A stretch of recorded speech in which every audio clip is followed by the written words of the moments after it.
nterolu matelu londe bari ndebi kortoni ne khalon asitambe menkela ani korsa menga yayi la plasota aga kandila lede nin korsa ni sani akitanya to ngoti moti ni la kilila bulla silan santir la de na magar nindu ako asinyina no karola saya nin kuba ani tulli membe kasola afo abela kanta linkende walla fa dum ni asagi nyoko maleba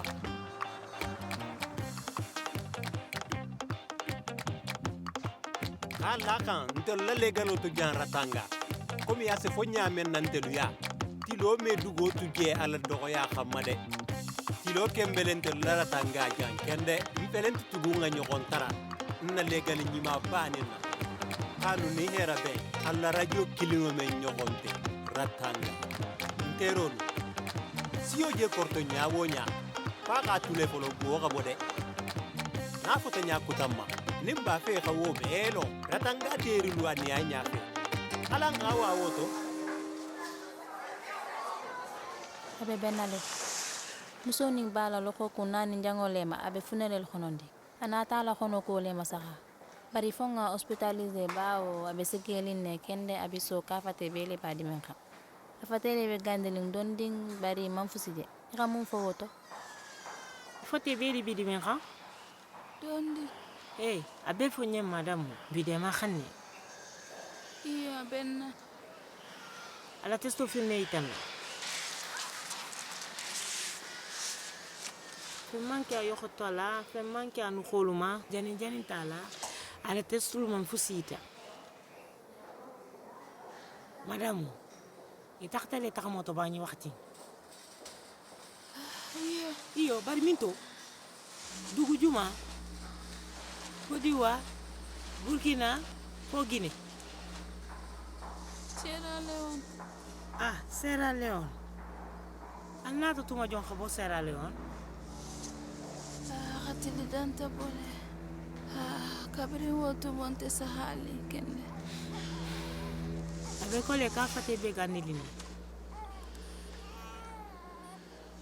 Tonya, 38 toi. Rafono lukele ilo imam mirako telani ngala xalo ko ñi ne xale ala sigñu xoluma ani fana nani janga tol man kafu ay make fam woto ake ibolo xole mu fo xamutale pate gando si contraction ne luke anti-epileptico ani antibiotico kendol diama ala jangaro kunya nyini nakata nyame ani pour khijantu khabula fama bundala malo mumbala bari ko khajantilo symbole la doxaya ni wonte ilo korsa e xalon ne kon na émission no belembul radio la bi wura metuno jang iyo xalon ne bari examen nu nyamu kelale ila jangato nyamno bamale kendeke sa fule no jampole ra ko jokeni sonta mbading namiro to abe gole yale le xila xaju fulul la taxanya xomma bara bale beja ñano be mo ko bema pour xabara kendo ke na se beñ ni xita la jaxu ita kenola ame ome fixa ku kilinta ila ma dia mikro ni wonte sage femme ya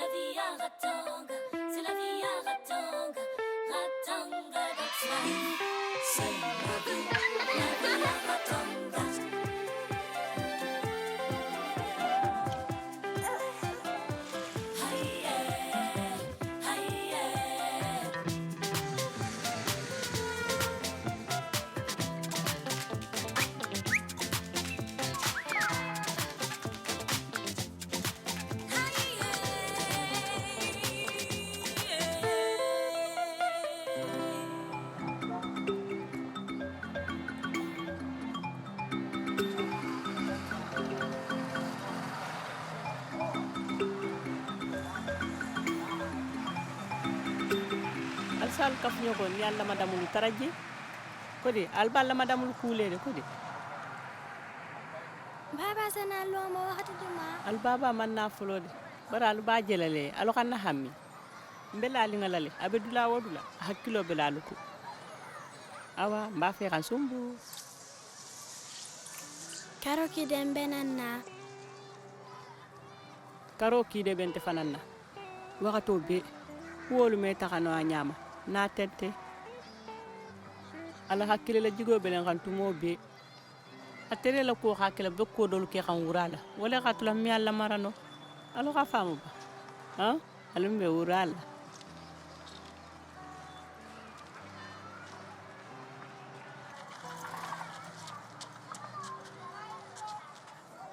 balo jagila khalu tantu atele kontigi ba men atanara nyumba intobi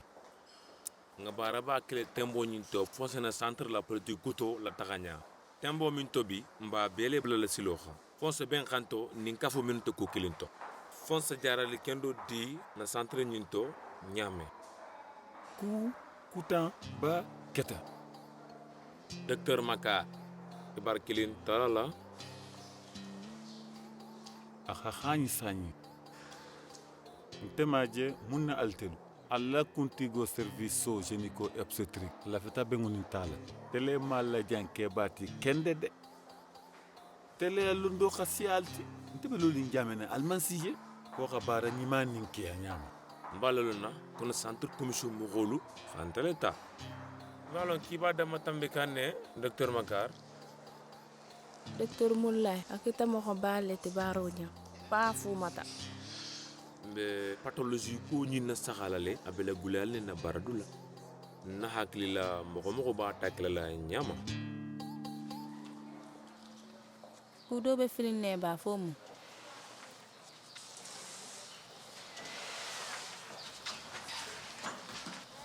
menya halin ne kende ninna din sabolu barim fatete kende yalen pour hadin kutan soto barim fana me fatano ko nin futa ke menya honde bari ise la ñoxo yakeno xadiya e ñame xare medin soto yakilo taxatale contraception kot abe ko pilil ay nke ko le kase musol bali din soto men sata bari wonte asiku sifa kutenu nati mente din soto baliyati pilu lolu se musolu ni futuma fulol la diyakafu ise la ñoxo yakele no xare man silan din soto kuma ni ba fe xadingo soto fi xalalo wole donemu aha ntetum malo na centre la jang centre de planification familiale balembul si la me ku suturo bele jang anim bunya fana ini ke xana mena la le msefero be ke fa fanan xana awa anim fana bi wurala na émission la me radio ratangala men no xumo le fola méthode de contraception ko luto asamenati asamen bali wol ñoxongo nenke salame ni seve me wotumo asitan ila ko dol be bulu korsale taw i ñammu asonji susu ko kilima saha ko fula botale la perinema i ñammu xam soxno ma siamantale ani jangaru kedi ani musu sabo men ñammu jigila i ñammu men la saha bari ko sa xalo ne ko na émission belen bulu wala bari sa fo kele kasi taw xabaro siambulu tili ngoxono o mekeno ah i halon khafo ni haji ni bebe kharfali ma korsabila la ala kalonte afinde lemo abele jere ne item ndawento honto filine ko sa ken kunti goti gastronomie enteroscopie percutanée abe marigo de la de clinique ma fana min se ita mun pathologie le munyinti sa nya fu yenni kura ko xola xonko betu xexane doro korsa ila na bentale ni ko ni khayli bula dondi ngakumu min to fo ku wo mu ku nyuma leti la toro bengolto ngala korosi lo lumbe bendi ajangaro lo junna muso kono man la nafa fana seke yaay ki de ben kende tarantala anta saxarin kende tenteng abita fonyo xan sa tetole aisha fana la khibari asiamante mbudo kabrin ahala diplôme la sota itulolo fonka fole ko dunia lemo abetenne fonka songama wa yala tombontato nsefen faliye no men ben toroli na bara la dula khono tonya pune khono lemu loko ku mu khanina ne demanore ani fate gando segeba namiroto jangato ni se examen kutan sotono le infectiologie service la bari musoni fatebe gandiline doron ntelale ko ni mu fato gando doroneti wodo lemu parce que le no jangaro doro ne betara khato khama felo kele adun khani nxa kayito karanne kende namiroɓe bactérie kiline ku ni wonte virus men jemandi nxa me ka be bala dula men to ebola be je nxa bula docteur suwo bun kilima famma to ñañanoɓe service d'infectiologie lema awa korsa yaxa sobordu la faamu adun sitaxa je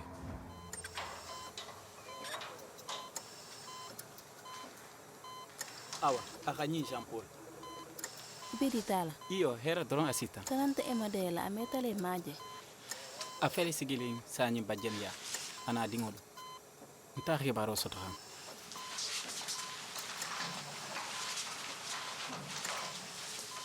Do botale gandiyan. ayi abe to ka fo xanne abele kamandali basoluma Puri fenti dime xam madam.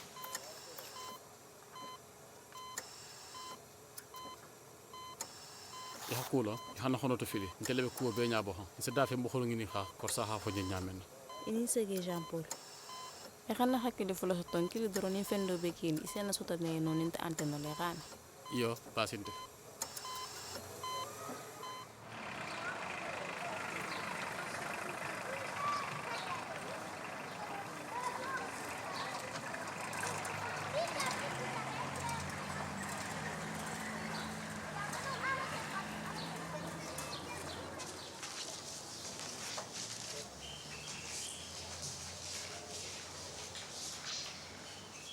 itulolo madamu mbi tantula musu wa kilin tungule sison kala ko laburi musu la association ye ala khanya musu kha fero bekele ko sungutundilu kha karalo nigi sotolem aka ñinne iyo mba fe fana ka musol ma dema na association to se dema lo ke muso menu be texa ani muso menu be toro sifa be xalama ben association to la association karo ala madam abele kila miro ni mbaslandina de iko di yo abele doron kalu be musolu la fasa ya khanka sia kilu mafanyala bari ay woku wote woni male mu woti ni kel fana mba fe xadu katoni mandafa nyante statilula ani mokholu min kha dada même hakilla ñinin karoti namiroto a fotale ki kebe kasolale pour trafic illicite adu ibe godo maynin kala pour khila permanence gi ifango ba mutaline ki bisara le groupe ñinto iyo abele ko na mansa ya nin kenya nin te tagali ñokon nak ay tonya bari agodima segoliale bawo ñimbe man kan kana na gestion intérêt kolu belu la naga sayala bawo be galonne alla dimba baron to fusti foko to filengo i halo madame ko subvention ñin doro manki financement ko jumto lati fal ko financier le kende est-ce que do bilal bulu ay ambi mbangi ni koleto nafili tele de alen to nya madame mais alula kato la tambino selo ñin altona nabe kurata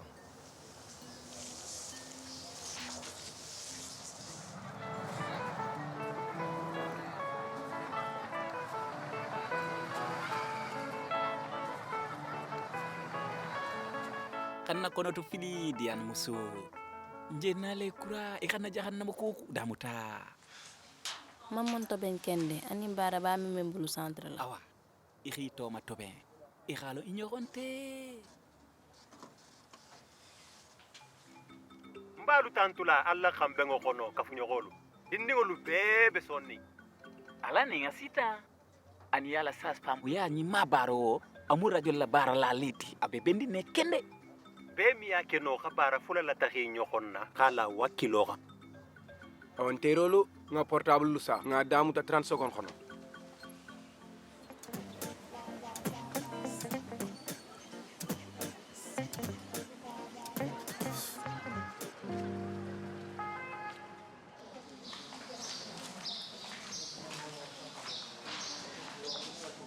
ha mulay yam fama ngila ma xomenki a fota nyen kibe ko madula ntumbe na sagila bari membe jawo ko nyen ko ngi ma xon tatun kienne se ko be blanone ye iji wati gulen la tambiran tanantila di musu ndiglu beti abe benale bari i xalon ku jaxu man nati sagila ko madula nse kaccani xa wakati ba so tutuma me lañu ronje karo association tunte biti ba iyo bari bi mbedi min ni administrateur ni mo atte jakuma mba de gon ka ben kay tol to tinya ma famu de se fero bek fo association carrossel no xana xamé bi demalale xambi ba fele ata commissariat la ya ke nyaawo nya ntama silang avec la waxtu golem baleti bari ngalo docteur ñano bi telema tariya fule khono lemu ala jangaro be fatiyalin kende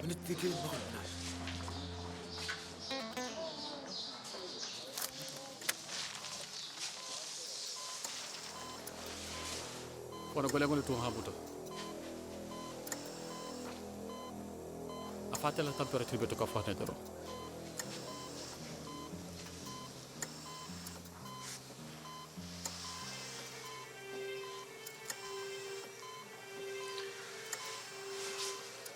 ala taxuma kuto ni bla jangaro taxuma lu bekili ababa ko nya kamu julaleti ar fulo men tambita tatale tax moto jandolu to e bula ha jamin la sot à l'Institut Pasteur Clé Saint-Saint, que le drone ça a de pistage que non. Iso kuma assistant toko sencha dakatale na plani familial la kama fere nin kono mate bawo manandingo nin faratale kantu la nyoko yala tun kanjigi yale silan kama fele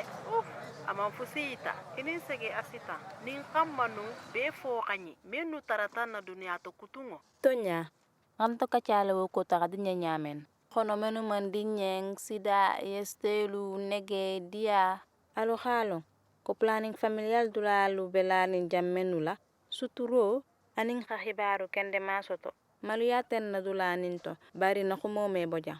bari ni jangaro ni belal wala xoto mun tel fanan khalaso toleba aman si non de jampol docteur Molla min biratanga jara dula subita ebola ma jam mogolu samba mataya foi sama fele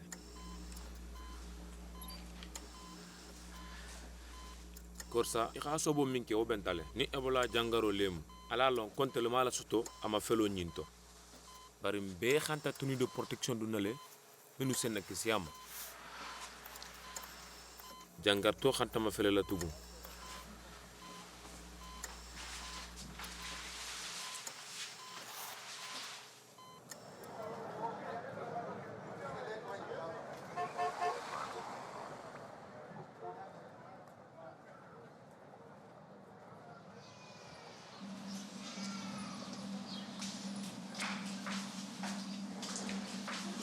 Isahuma madame.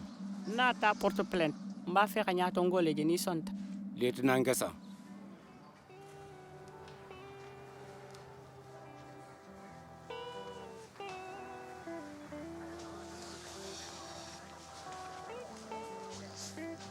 mbi la déposition tarali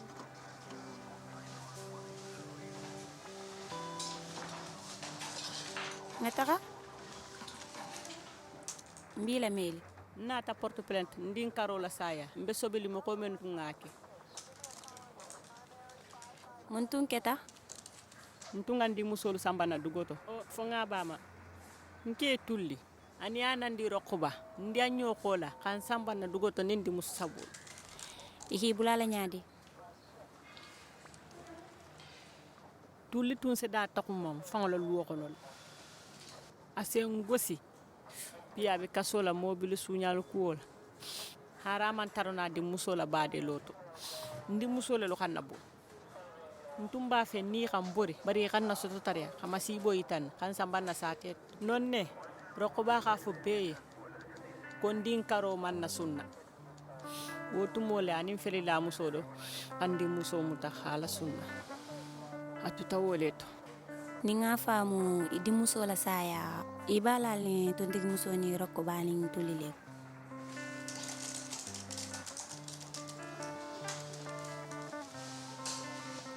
kabiri wo maroko baje anin tulli tulli tumbe buloto bade lutumo ntele fanan karoko ba bale taralato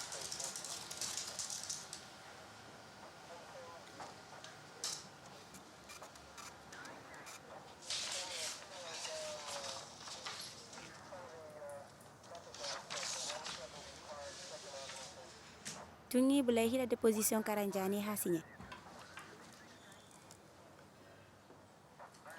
aldumbe mun kela sila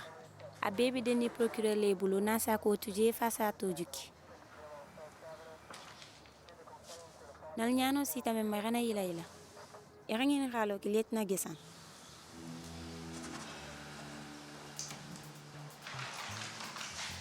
je fati tele ba fum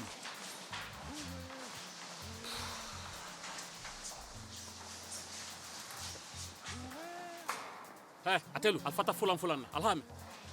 bari nte b'a fɛ ka taga ɲaale ite xima de adun xatu jan a ko man seniya siko be keni albe xame nxamma de alal hakkilol ma sigi wala xa fisa mbe la kantoru kuwo moxo dantan doron ne seda baro no dula menunu be maralin pour xa kisi virisma a selom ɲaadi ka mantele muta xaba folo aman lo ni ama fango muta wo xolan salu yiribula alu be kase moxolu minu muta no minu nun jangar tolu be ɲoxon na adun moxo dantan ne mu jan tuma do itente Sakuma assistant haro nyinto anna consultation folo ke les gynécologues membe centre la aka basi keso min se wulu wala jamfa ya dimma birin wo tuma ben se no consultation gynécologique jele ndum ba fe xal tanto ele émission membe na kunin xan dunia kono alni sege la ñoxaya muntel bela ko leti xide ma xanu konsekele no masuboti pour mo xol yen anin jamono xon assistant be mi radio la ko xalalon atu nin jangarto be ñoxon na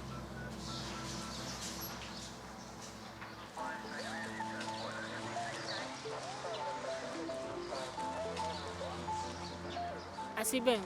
ibe formeli ne pour xa ko ñunu ke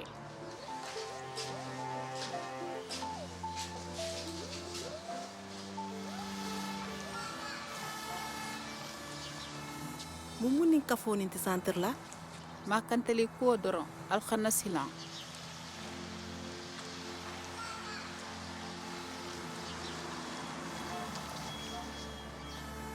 ibeleja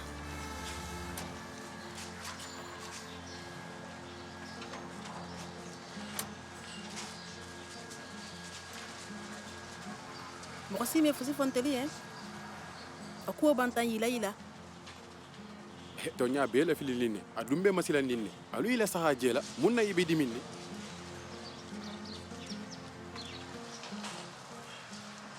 alu hakketo muse iyo bari mun natula mogo medum be centre la pour bela kantalo lem ñaadi xibar ku tante bulu pour adima mais fano Isakuma assistant senale planning familial membe centre Ratangala baraha kuwo mele animation doto ekolola albe bara nyima ke ha inin sege lucrece ako makatamma wala hake nsatara jangtuma wotuma pour artelu centre tanga hono planning familial dula pour khakatia nin kuoto numbalu bele mahonondi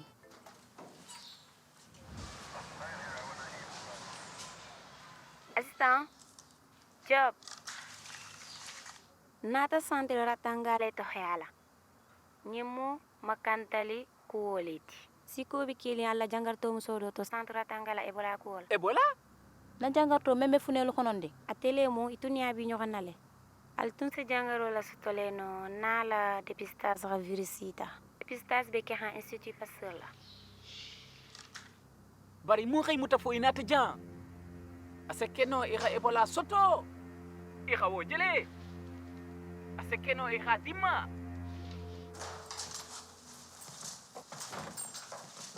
ike ku job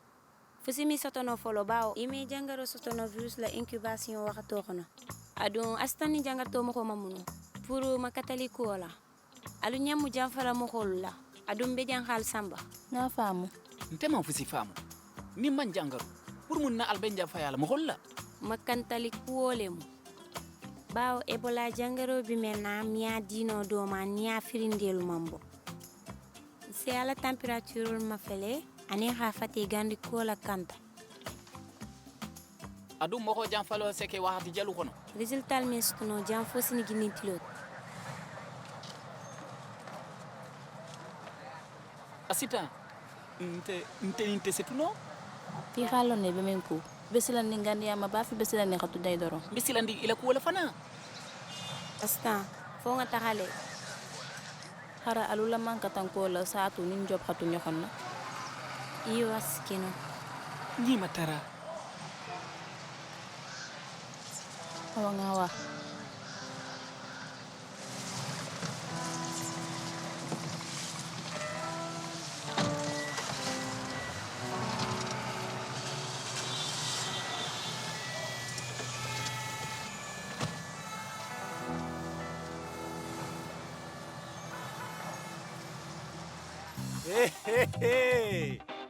fonyo ji tilin dula wo dulala wo me tilo bali tilin na taga dulala de